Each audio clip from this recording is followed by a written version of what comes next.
Uh, Good evening, guys. I'm here back for my nutritional purpose, my nutritional matters, just to educate one of us about nutrition. So today's topic is all about the peptic ulcer disease, which is a lifestyle condition that normally affects people during these times. So peptic ulcer disease is an open sore that develop in the GIT mucosa. It's normally caused by excessive secretion of the HCLs in the stomach, and we call it a peptic ulcer disease because it appears to develop from from a loss of ability of mucosa, which cannot withstand the actions of the pepsin to the HCl. Then we've got the causes of the peptic ulcer disease, which is the POD. We've got the bacteria, the helicobacteria, which causes more secretion of the HCLs in the body. We've got the anti-inflammatory drugs, those that are aspirins, which damages the walls of the stomach, and this eventually results to the more secretion of the HCl.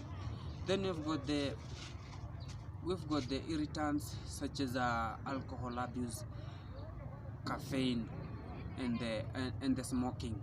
Then irregular and inadequate mastication of the food. You find that you don't chew food as it's required, and this eventually results to more production of the HCLs in the stomach. Then I'll go straight to the signs and symptoms of the POD. We've got the epigastric pain. That's normally the pain that arises from the stomach. This normally happens when we have excess HCLs in the body, in the stomach, in an empty stomach. So that acid does not find any food which will react on it.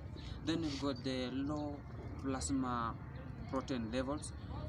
We find that poor utilization of the proteins, we'll find that they delays healings, and it's not broken well as it is required.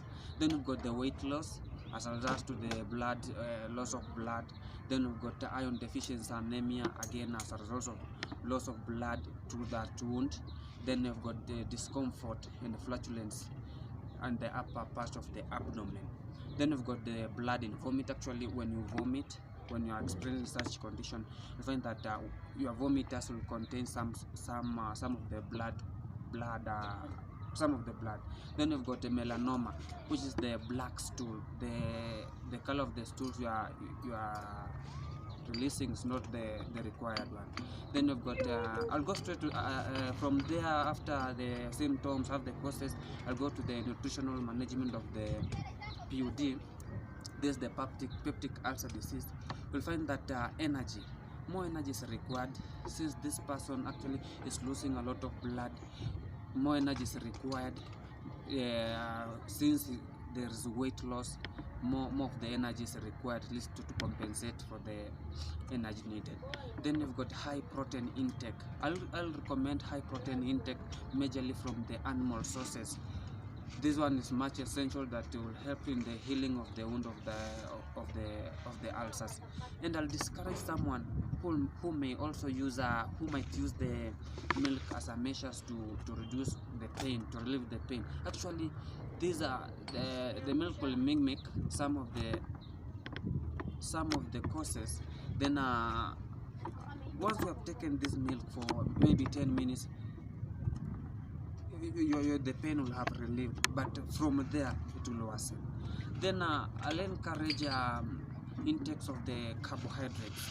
We take the carbohydrates, and majorly we shall face on the soluble fibers, which will help in the acting of the gases. Actually, it will not result to the corrosion of the stomach walls, since unlike the insoluble fats, which will corrode the stomach walls and resulting to the blood to the sore formation. Then I'll also encourage the intakes of the fruits, and mostly the alkaline ones. This one does not react to the stomach walls, and we shall also discourage the intakes of the citrus fruits and juices. Then from there again, yeah, the intake of the citrus fruit, then also the intake of the vegetables.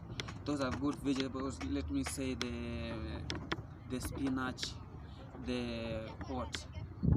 Okay, majorly we avoid the vegetables that forms gases in the stomach. These are the cabbages, the sukuma wiki that might result to this condition. Thank you for listening to me. Subscribe to my YouTube channel and feel blessed.